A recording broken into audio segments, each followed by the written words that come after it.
एक महिला गायब हो जाती है। गायब होने के बाद उसका परिवार वाले बहुत चिंतित हो जाते हैं। सारा परिवार जो होता है, मैं थाने में पहुंचता। थाने पहुंचने के बाद उस लड़की की गुमशुदगी की रिपोर्ट दर्ज कराता। पुलिस पूछताछ करने लगती है और पुलिस के सामने ये तथ्य सामने आते हैं कि आखिर उनकी बेटी कैसे घर से गायब हो चुकी है।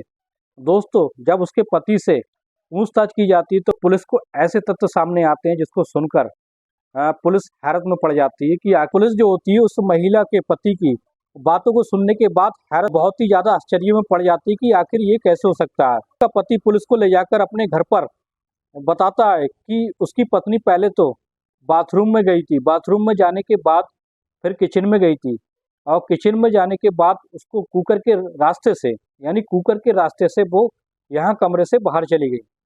लेकिन जैसे ही ये बात पुलिस सुनती है तो सुनने के बाद सोचने लगती है कि ये शायद इसकी मानसिक स्थिति सही नहीं है, यानी उसके पति की मानसिक स्थिति खराब हो चुकी है, कुछ ज़्यादा ही परेशान है अपनी पत्नी को लेकर। क्या मिस्ट्री थी उस पति की, क्योंकि उसका पति कहता था कि पहले तो उसकी पत्नी बाथरूम में गई, बाथरूम में जाने के बाद किचन में गई, किचन के बाद वो कुकर में गई, कुकर से बाहर गई। आखिर ये पुलिस को समझ में नहीं आ रहा था आखिर माजरा क्या होता है।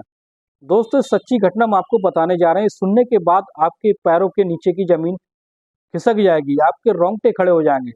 आइए जानते हैं। नमस्कार दोस्तों, क्राइम स्टोरी में आपका स्वागत है। मैं अफसर सिद्दीकी। अगर आपने हमारे चैनल को सब्सक्राइब नहीं किया तो सब्सक्राइब जरूर कर लें ताकि हमारा मोटिवेशन बना रहे।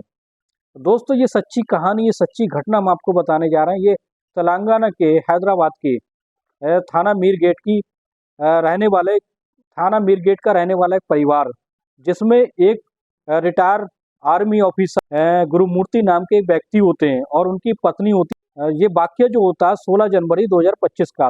दोस्तों, पोंगल का त्योहार आने वाला होता है। गुरुमूर्ति की पत्नी जो होती है माधवी, माधवी अपने परिवार से, अपनी माँ सुबम्मा से फोन पे बात करती है। वो कहती है कि माँ, ये पोंगल का त्योहार आने वाला है और मैं बहुत ही जल्द घर आने वाली हूँ। दोस्तों, उसकी माँ की और माधवी की बहुत अच्छे से बात हुई थी, कोई किसी प्रकार की कोई टेंशन नहीं थी। और दोस्तों, जैसे ही अगले दिन का समय होता है तो फोन लगाती है, लेकिन उसका फोन स्विच ऑफ आ जाता है। लेकिन इसी बात को लेकर उसकी माँ सुबम्मा को टेंशन होने लगती है और वो सुबम्मा अपने पति से कहती है, पहले हमारी बहुत अच्छे से उससे बात हुई थी और अच्छे से उसने हमसे कहा था कि वो 2 दिन के बाद पोंगल का त्योहार मनाने के लिए अपने बच्चों के साथ घर पर आएगी। आज जब हमने फ़ोन लगाया, 2 दिन से हम ट्राई कर रहे हैं, लेकिन फ़ोन उसका स्विच ऑफ जा। दोस्तों, जब ज़्यादा ही परेशानी बढ़ जाती है तो सुबम्मा जो होती हैं वो अपने दामाद गुरुमूर्ति को फ़ोन लगाकर कहती हैं कि हमारी बेटी कहाँ है और आखिर उसका फ़ोन स्विच ऑफ क्यों जा रहा है। दोस्तों, गुरुमूर्ति एक ऐसा जवाब देता है जिसके बाद उन्हें लगता है कि उनके घर में किसी प्रकार की कोई समस्या नहीं थी। गुरुमूर्ति कहता है कि वो मुझसे लड़ झगड़ के घर से नाराज होकर कहीं चली गई है और पता नहीं कहाँ गई है। वो अभी तक घर पर वापस नहीं आई है। जब वो आ जाएगी तब मैं आपको फ़ोन करके बता दूंगा। दिन ही सुबम्मा जो होती है अपने पति को लेकर बेटी के यहाँ पहुँचती है। बेटी के यहाँ पहुँचने के बाद उसका दामाद गुरुमूर्ति मिलता है।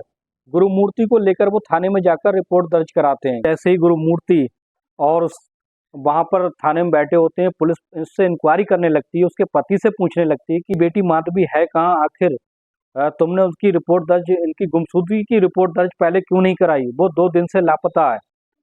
तो वो उसका पति जो कहने लगता है कि 16 जनवरी 2025 को वो मुझसे इसी बात को लेकर लड़ झगड़ रही थी कि उससे अपने माँ के यहाँ जाना है, पोंगल का त्योहार है, इसलिए पोंगल को उससे अपनी माँ के यहाँ जाना होता है और उससे किसी बात पर लेकर हम दोनों के बीच में विवाद हो जाता है। गुरुमूर्ति कहता है कि हम दोनों के बीच में किसी बात को लेकर विवाद हो जाता है।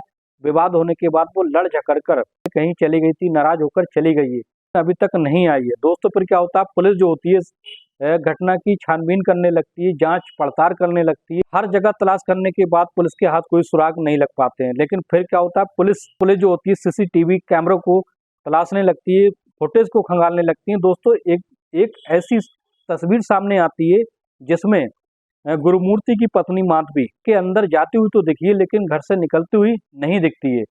तो इसी के बीच में पुलिस समझ जाती है कि जरूर इसी घर के अंदर कुछ ना कुछ हुआ है। फिर इसी बात को लेकर पुलिस जो होती है उसके पति गुरुमूर्ति को टॉर्चर करने लगती है। जब गुरुमूर्ति को सही से बटार के टॉर्चर किया जाता है तो गुरुमूर्ति कहने लगता है कि मैं आर्मी में मैंने कम से कम 15 साल सेवा दी है और मैं डीआरडीओ में भी वहाँ नौकरी की है। डीआरडीओ एक ऐसा डिपार्टमेंट है जहाँ पर बड़ा अच्छे अधिकारियों से पूछताछ हो जाती है, इसलिए पुलिस थोड़ी नरमी से उससे बर्ताव करने लगती है। तो जब पूरा ही शक जो होता है गुरुमूर्ति पर जाने लगता है, तो पुलिस जो होती है बड़ा सख्ती से उससे पूछताछ करने लगती है। जिस सख्ती से पूछताछ करने के बाद दोस्तों एक ऐसा सच सामने आता है, जिसके बाद से सुनने के बाद सोशल मीडिया पर लोग बहुत ज़्यादा इसकी चर्चा करने लगते हैं। गुरुमूर्ति दोस्तों फिर क्या कहता है? गुरुमूर्ति कहता है कि 16 जनवरी 2025 को मेरा और माधवी का विवाद हो जाता है कि वो घर जाने की जिद कर रही थी और मैंने कहा कि छोटे छोटे बच्चे हैं और इसलिए मैं घर जाने को नहीं दे रहा था। दोस्तों जैसे ही उनका गुरुमूर्ति कहता है कि हम दोनों में झड़प हो जाती है। झड़प होने के दौरान उसकी पत्नी जो माधवी होती है बाथरूम में गिर जाती है। उस गिरने के बाद उसका सर जो होता है बड़ा जोर से लगता है और वहीं बेहोश हो जाती है।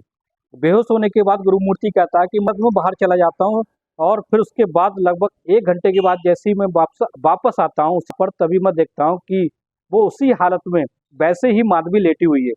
जैसे ही मैं उसको छूकर देखता हूँ तो पता चलता है कि उसकी मौत हो चुकी है और वो बेसुध लेटी हुई। तो ये मैं बहुत ज़्यादा घबरा जाता हूँ। आर्मी का ऑफिसर रह चुका हूँ, इसलिए मुझे इस बात का डर होता है कि बहुत बदनामी होगी। उसी कहता है कि मेरी पत्नी की मौत हो चुकी थी।